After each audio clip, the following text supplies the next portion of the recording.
is Short Film Saturday, another Saturday, more short films, more fun. My name is 𝗟𝗡𝗘𝗗 and I am the Community Outreach Manager here at Soleil Space.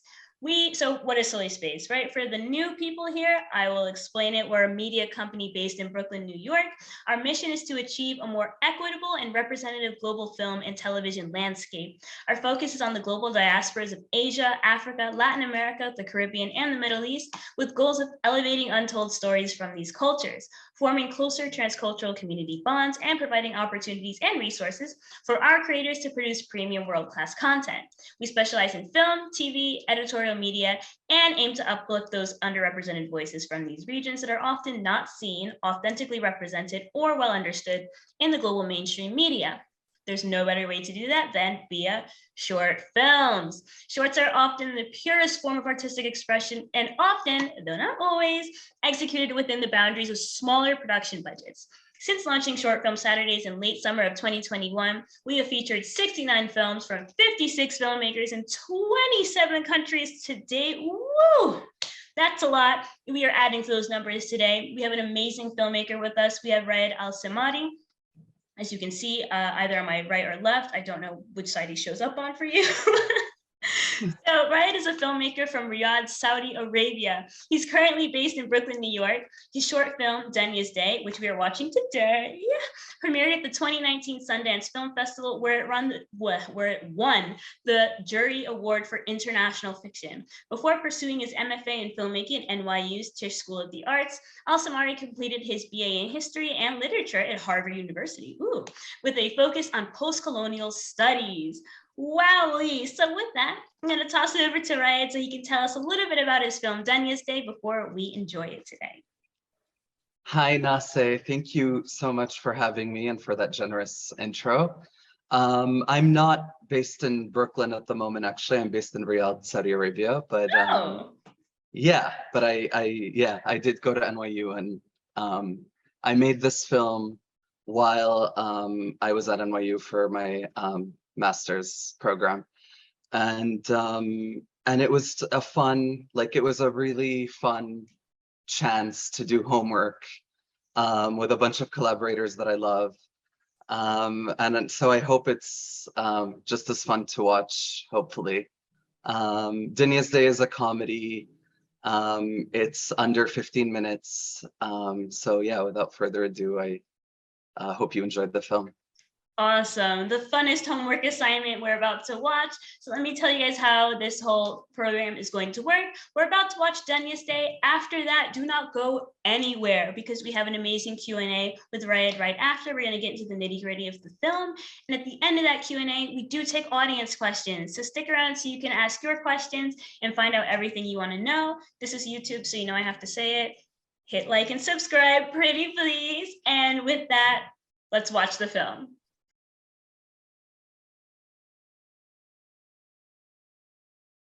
All right, everybody, we are back. This is Short Film Saturday for those who are just joining us, and we are here with Raed Alsemari, and we have just watched his film, Dunya's Day. I saw you in the comments. Everyone was definitely enjoying it. I was enjoying it. This is like the 12th time I've seen it now, and I enjoy it every time. So now we get to ask all of our pressing questions. Again, I am going to take audience questions, but I'm taking them at the end of the Q&A section. So you guys got to wait a little bit. First, I have my questions. So, Raed, what inspired you to make Dunya's Day? And what compelled you as a male filmmaker to tell this female-centered story? Great question. So like I said, it started out as homework. I was lucky enough to have the chance to come back home and make a film in Riyadh, Saudi Arabia, and I wanted to make a film. One of my favorite teachers gave me this bit of advice. 𝗟𝗢𝗘𝗗 said, if make a film only you can make, and hopefully not only you can watch. And I guess I grew up really enjoying irreverent comedies, and I wanted to make one that's true to I guess the society I grew up in and a lot of the women I grew up around and love. But I knew there was a responsibility that comes with me as a man writing a story like this. And so, yeah, on the one hand, I had to ask myself early on, is this a story that is particularly, where the conflict is particularly because Dunya is a woman? And if so, it's not really right for me as a man, I guess, to tell that story. But really, this is a story about someone who's chasing status. And, you know, we have, I grew up pretty privileged as well, and this is a world I know. But it is, like you said, a story about a woman. So it was really important that from the development and writing process, I had a team of largely women from Riyadh who would be active collaborators in this. So luckily, you know, not only my producer Sara Nawasra, who was really, really an invaluable part of making this film, was a really helpful bouncing board early in the development process too.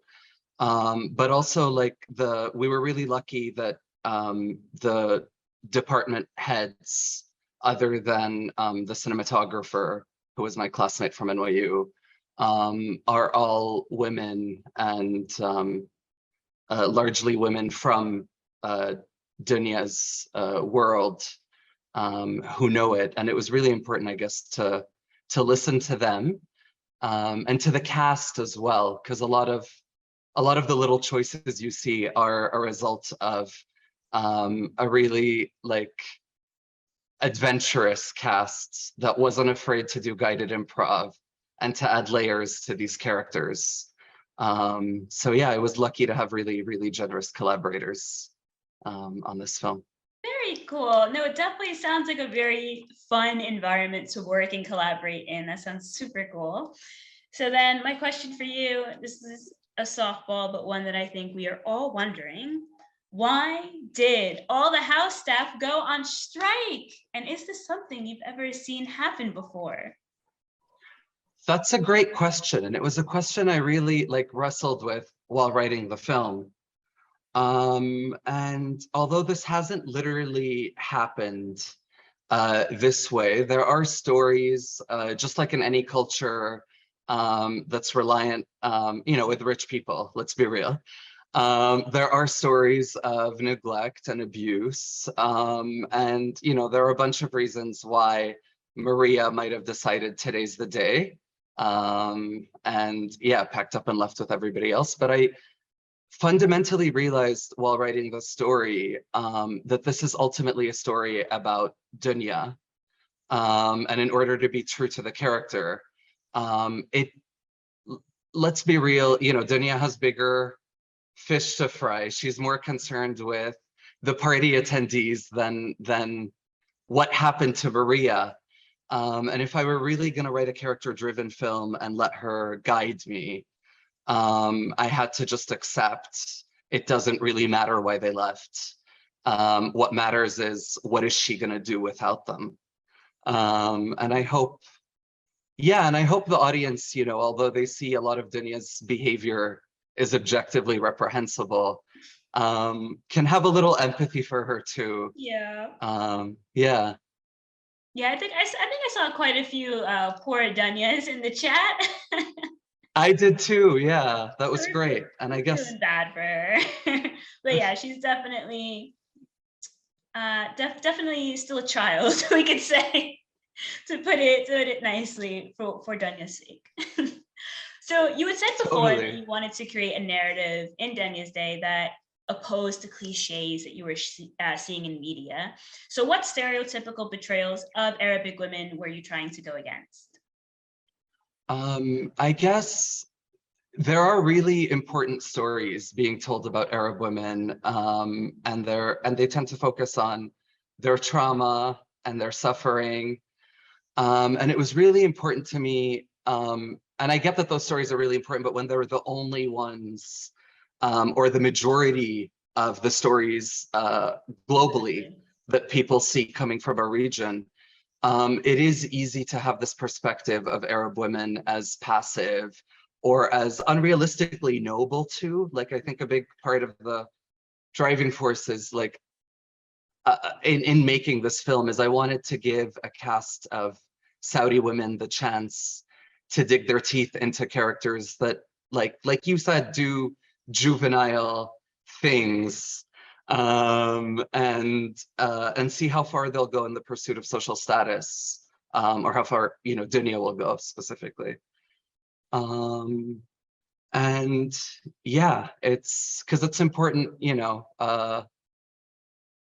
the women I grew up around are nuanced. And I really just wanted to like make a satire that was also empathetic, to women who share Dunya's upbringing and experience. Well, it definitely seems like it was a very fun role to dive into. So that leads me right into our next question. On casting, I understand that the casting for Dunya, our main character, was quite unconventional. Can you tell us a bit about it? It was. That's actually a really funny story. So 𝗟𝗩𝗘𝗗 came on board really early on to help produce the film, mainly as our casting director. And we auditioned a lot of wonderful and talented young women for Dunya. But there was a sense I got that it was really hard to find someone who would play the role with empathy, and without mocking her, who would really personalize her want. And as we had auditions for the other characters as well, our casting director, Sara, would read for Dunya.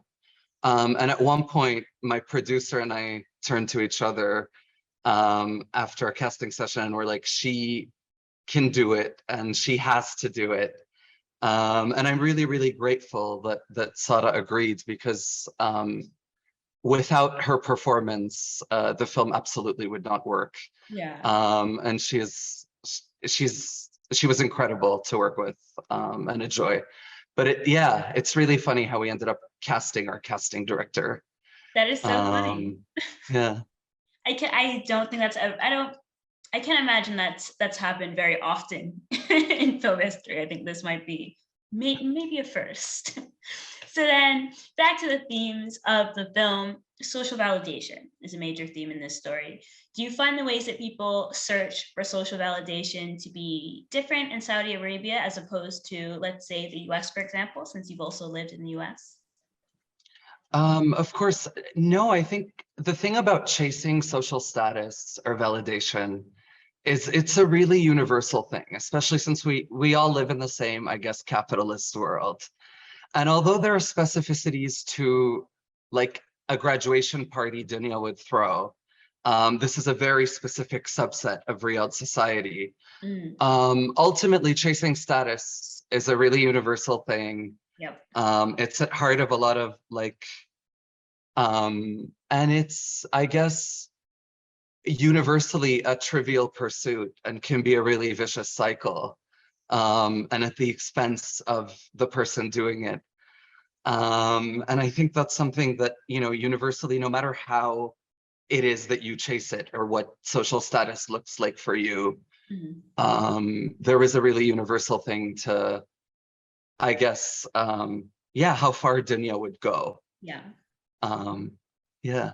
Absolutely. Very cool. So then one of the first things we notice in this film from that first frame, the costumes and the production design, the textures, the patterns, the fabrics, it all just like jumps out at you immediately and throughout the entire film. So how did you and your team decide on the look for the film?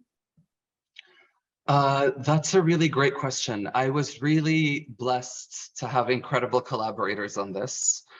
I know it doesn't show when you watch the film, but our art and costume budget was extremely limited. It was a really small ragtag team, a lot of borrowed items. And I was really blessed to have, 𝗗𝗪𝗡𝗬𝗑 𝗟𝗢𝗘 and 𝗵𝗡𝗪 𝗔𝗟𝗍. And both of them, this was their first film they've ever worked on. And I think like the lesson I got like doing this film is it's more important to find collaborators who know your characters and are excited by them. Yeah. Regardless of, I guess, level of experience. Mm-hmm.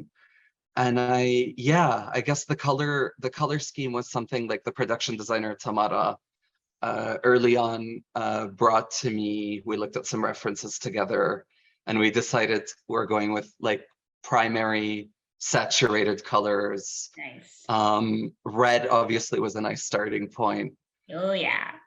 But it was a really fun collaboration, and I guess the level of intricacy and detail in their work is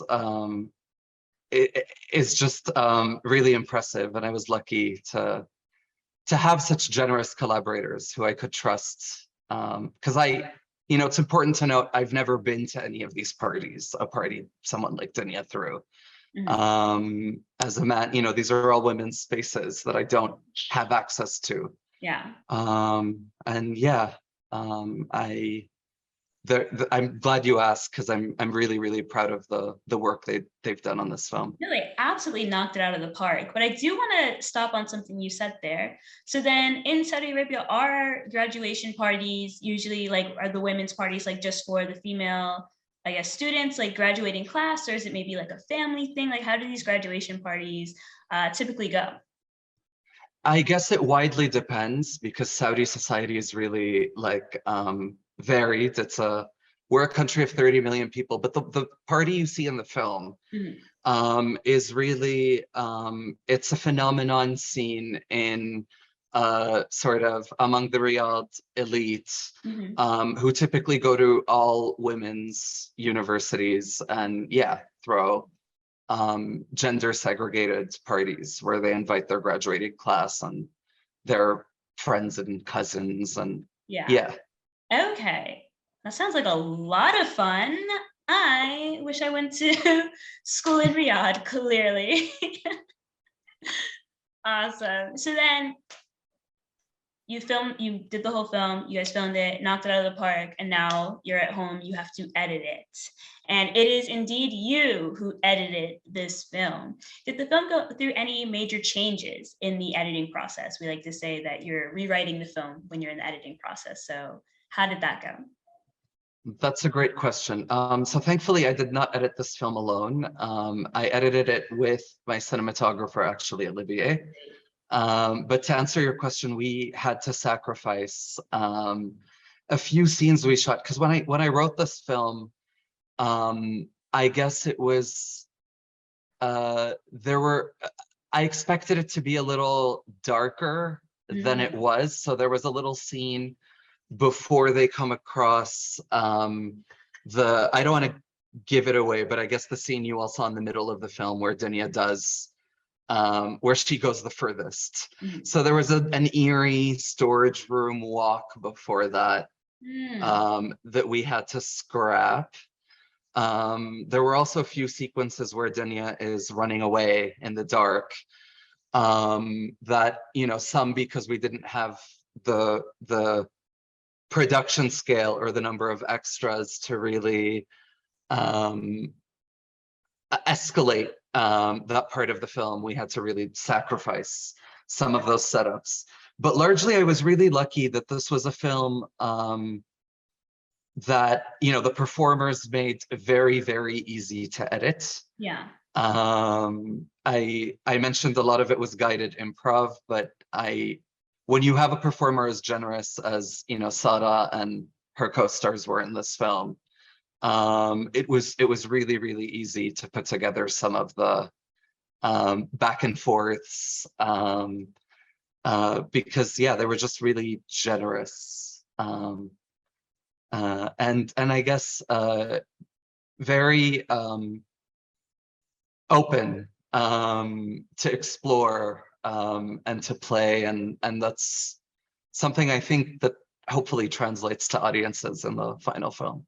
Amazing, very cool. So then you finish the edit, everything's perfect, you wrapped it up, put a pretty little bow on it, and you start showing it at festivals. What was the reception to Dunya's Day like in Saudi Arabia and then also abroad?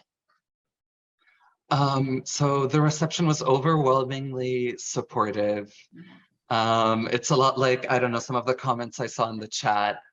I guess globally, it's been really rewarding to have people come up to me who don't share Dunya's upbringing or don't know all that much about Riyadh society. Yeah. And they've come up and say, I know a Dunya. I know this character. I hate her and I love her. And yeah, it was very rewarding. But I guess the biggest reward also was to, we were really lucky to have the film screened in a multiplex in Riyadh, the first year that movie theaters opened. The Saudi Film Commission put together an event to celebrate the film getting into Sundance. Wow. And the response was really great. It was, I mean, the ultimate reward is having women at that screening who share Dunya's experience, coming up and saying they see themselves or someone they know in the film. Yeah. And yeah, I guess the great thing about making a comedy too is it's really easy to tell when you watch it in a room if it lands or not. Yeah. And it's been really heartening to hear laughter, whether it's screening in Riyadh, Cairo, or San Francisco. There's been, yeah, it's been really lucky to have, to be able to see it in a room with very different people, including today's audience. Thank you so much for being a generous audience in the chat. Yes. So then, now I want to move away from Dunya's Day and ask you now some questions about you as a filmmaker. So to start, I would like to know what or who, so like what art forms or who as in like filmmakers, whatever, are some of your biggest inspirations as an artist? That's a really great question, and it's really tough because it varies. But I guess I'll answer about my inspirations in making Dunya's Day specifically. Okay. I loved films like Mean Girls and Heathers growing up, and it's really rare to see irreverent comedies like that from where I grew up. But I also love the work of 𝗵𝗡𝗄 Almodovar. I was exposed to his work in high school because, you know, even before movie theaters, we had access to the internet and DVDs, and it was a very, I was really lucky to have a family that were themselves really into cinema and encouraged my love of film. So a lot of the Reds you see in the film are probably from, influenced by, like specifically Volver is a film I really love. The films also of, I guess, Luis Buñuel. Thematically, there's a bit of an overlap. I discovered him in film school actually, and really loved his work. And I guess overall filmmakers I really adore. Asghar Farhadi is a really like masterful writer. Separation's one of my favorite movies. Jordan Peele as well is someone I really love. And Bong Joon-ho, it was a really, really lucky coincidence that I saw Parasite. Parasite came out a few months after Dunya's Day premiered. So, and that's, yeah, I guess, yeah, I guess, and Lulu Wang, I have to say The Farewell is one of like the most deeply resonant films I saw in a while. Even though it's a culture I don't know. Yeah, I guess something about living in multiple places made that film really gut-wrenching and fun. Yeah, that's I know that was a lot, No, but it yeah, was those are the some of the perfect films I love. amount. Don't worry. So you touched on this a little bit, but I want to get further into it. Growing up in Saudi Arabia, what was your film education like? What films were you watching, but also your peers? What were, the kids at school talking about? Like what were the major films? Right. I guess like we really do live in a globalized world. So even before movie theaters, we all talked about like the latest, Hollywood film or HBO show, and it wasn't really that different. I yeah. And then after the internet, it was really what was, I guess, really special with streaming was I suddenly had access to more world cinema, Yeah. and it wasn't, I guess, just Hollywood films, Yeah. which was really, really important. So to start seeing films, I guess, from Latin America, and Africa, even like discovering someone like 𝗟𝗡𝗪𝗏 later in life, that wasn't something I was able to do growing up. Yeah. We pretty much watched mainly Hollywood films. Mm. And I know other segments of Saudi like society, a lot of my peers did grow up on anime as well. And on like Japanese, like, and later, I guess, my younger sister and younger generations watch a lot of Korean dramas. Yeah. And Korean cinema too. But growing up, it was really like very, very similar to, I guess, what like American peers of my age who were born in the early 90s consumed. Very cool. Yeah. So then for our audience members, we have audience members all over the world. So what Saudi Arabian films or filmmakers would you like to recommend to them? Who or what do you think they should be checking out? That's a great question. So I guess the one Saudi feature that people may be familiar with that I highly recommend is 𝗥𝗔𝗘𝗗 by Haifa Mansour.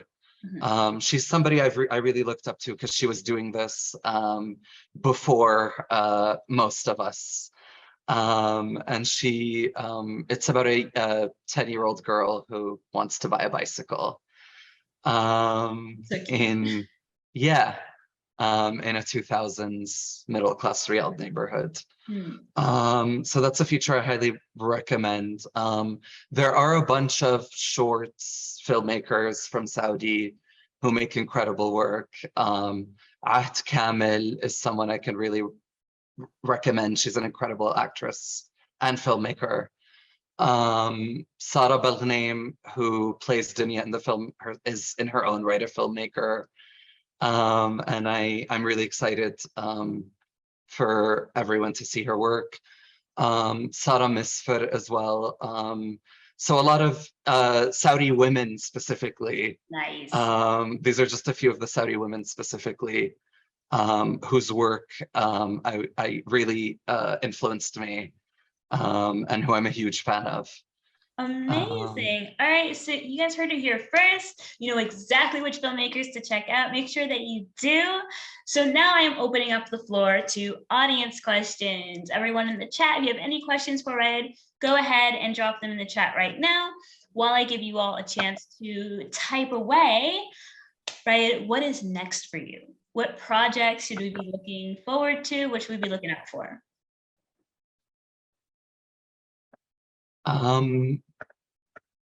That's a great question. So right now, I've been really, I'm in development on a few projects.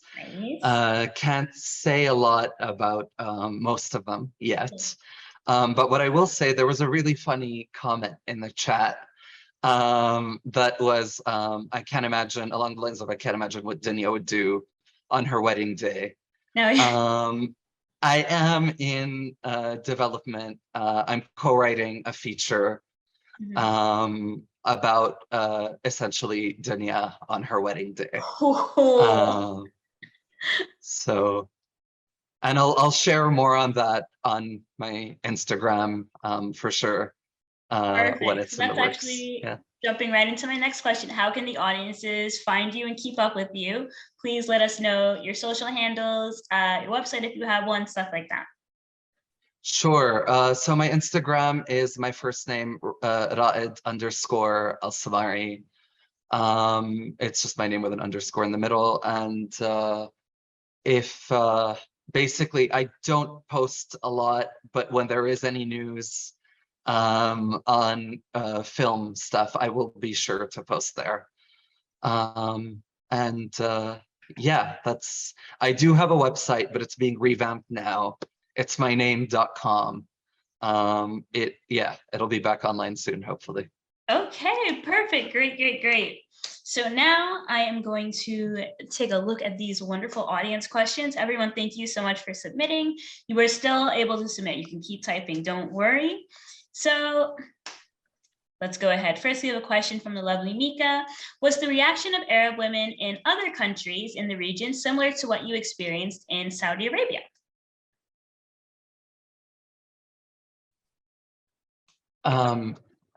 Sorry, I was just typing the names of the filmmakers I recommended earlier into the chat. Thank you for doing that. No, of course. I recognize it might be hard for some people to, know how to spell them.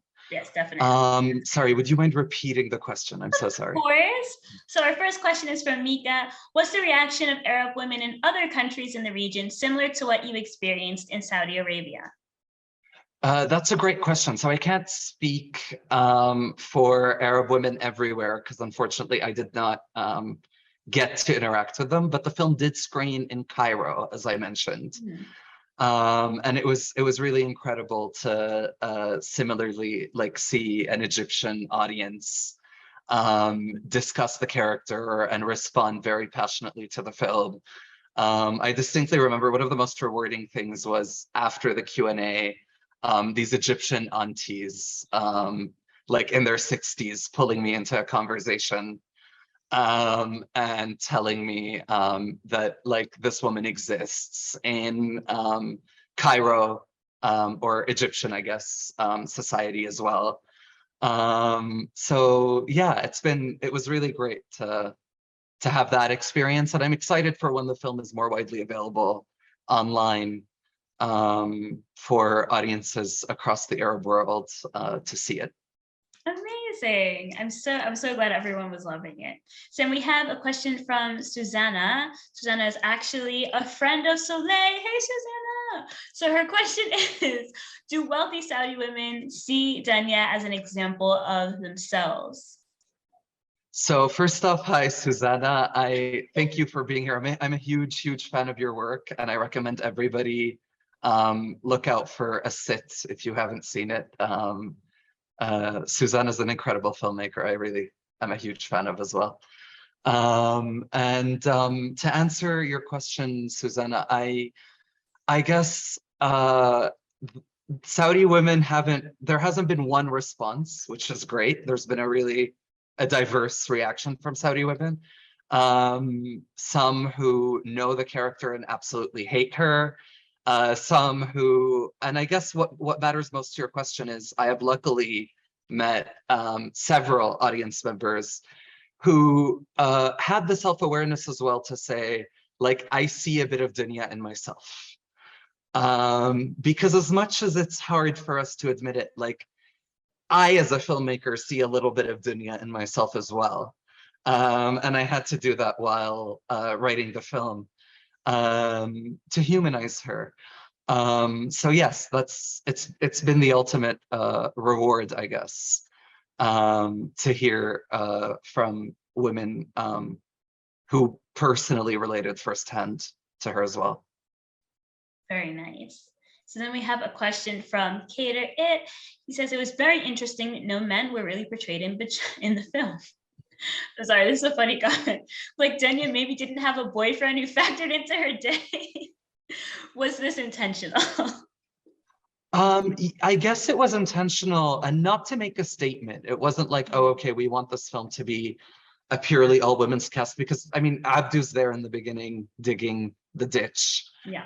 But if I guess we had to be really true to the world she comes from, the social context she lives in.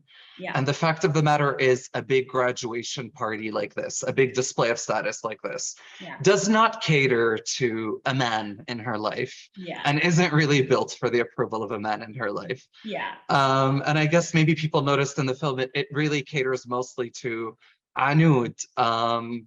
And we all, you know, have the experience when we're chasing status of it really having a frenemy or a rival, yeah. who we begrudgingly start to compete with, Yeah. and hopefully catch ourselves, Yeah. eventually. But I guess it was really an organic decision that came from the character, that this movie really doesn't need men in the picture. Yeah. So then, I guess stemming from that, I have a question. Where were her parents? This is graduation. I guess if it's graduation from uni, I mean, regardless, she has to be decently young. Where are they? That's a great question. And that's something that people who are familiar with the cultural context will get, and people who aren't might have unaddressed. So the setting of the film is actually a farm, what are colloquially called farms, but they're really like a big guest house in a farm. And typically, you know, people who have these don't live in them. So her mother is probably in their permanent home in Riyadh. And there's a little line in there where she says, "My mom's gonna drag me home and ruin this." Yeah. But there's, I guess, also being true to the subculture. This is usually a party that's a rite of passage. Yeah. Where her mother would let her host this and have fun while she sits back at home. Okay. So wait, so yeah. when you say back at home, this house that Dunya's at is like her own mansion then? Yes, it's like a summer home, but instead of being a beach house, because Riyadh is landlocked, yeah, it's like by a date farm. Okay. But it's really, and yeah, we were really lucky to have generous access to one of these farms and to shoot the entire film.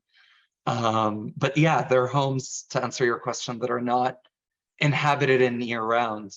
Yeah. And usually when the weather's nice, when it's not too hot, we shot the film in January when it's actually quite chilly. Yeah. These are places to throw social events, Okay. to gather, to maybe spend a weekend there at most. But it really is the equivalent of like having a summer home or a cabin, I guess, in Martha's Vineyard or whatever. Yeah. All right, so now we're just learning about rich people on Short Film Saturday. Yeah. I have no idea. I mean, like, there's something to rich people everywhere, and yeah. I mean, they're an eccentric bunch, to say the least. Absolutely. So, Raed, I do not want to keep you here forever, though I definitely could.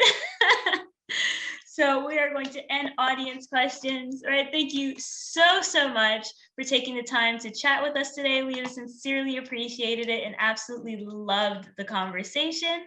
So everyone, for all things Soleil Space and Short Film Saturdays, you can check what's happening on our website. That's www.soleilspace.com. Our next Short Film Saturday is on October 15th. That's with Nollywood Week Paris, one of our beloved partners. And we will be interviewing 𝗥𝗔𝗘𝗗, a Nigerian filmmaker.